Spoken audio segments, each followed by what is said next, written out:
A invasão da Ucrânia pela Rússia realizou-se a pretexto de uma chamada Operação Militar Especial, que era, evidentemente, uma falácia para justificar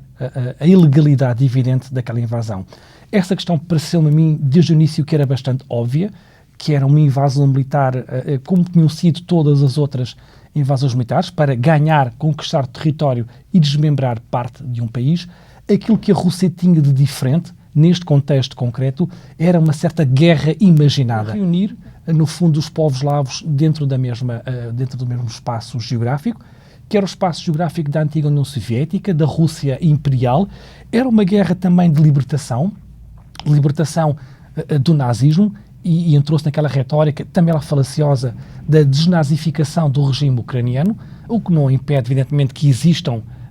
alguns setores fortemente nacionalistas e até pró-nazis, mas o regime não era, evidentemente, um regime nazi. Portanto, usou-se esse pretexto da desnazificação como retórica para esta guerra imaginada, é libertar a Ucrânia, os eslavos, dos nazis e também libertá-los de uma certa ocidentalização. No fundo, esta retórica foi funcionando no início da guerra,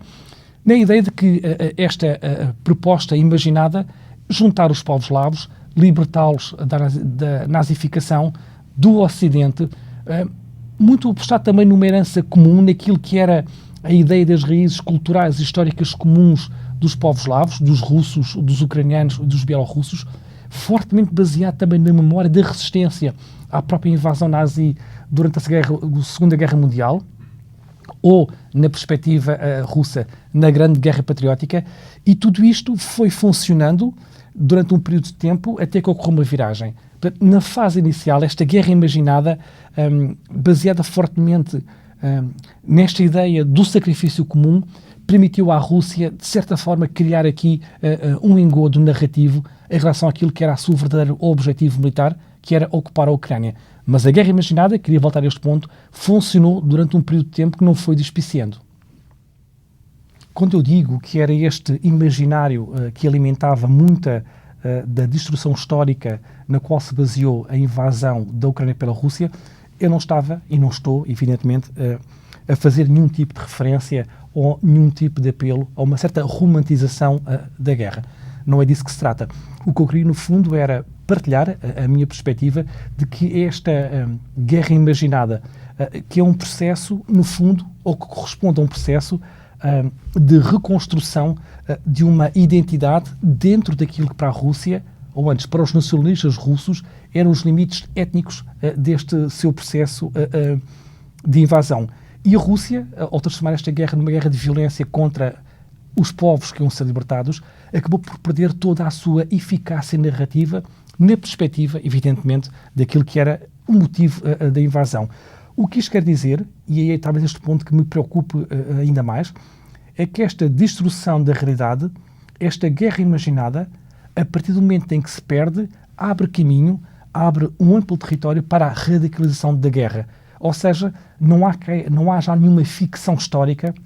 que justifique aquilo que está a acontecer no terreno. Há, de certa forma, até uma libertação daquilo que são as piores das forças de vingança que estão, na verdade, na base desta invasão. O que significa que aquilo que poderia ser eventualmente um esforço, eventualmente, de assimilação, de agregação de alguns dos territórios da Ucrânia debaixo da influência russa, isso perde-se, e aquilo que fica cada vez mais claro é que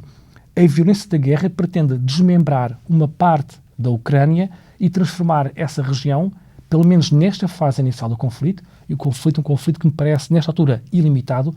essa parte que seja uma zona tampão entre a Rússia e o Ocidente, ou, se quisermos, entre a Rússia e a NATO, ou entre a Rússia e as potências democratas da Europa. Portanto, perdendo esta destruição histórica, perdendo a força da guerra imaginada, tudo o que resta é a força, é a radicalização. E a demonstração, parece-me a mim, dos riscos que significou para a Rússia da perda desta narrativa histórica é o facto de a Rússia ter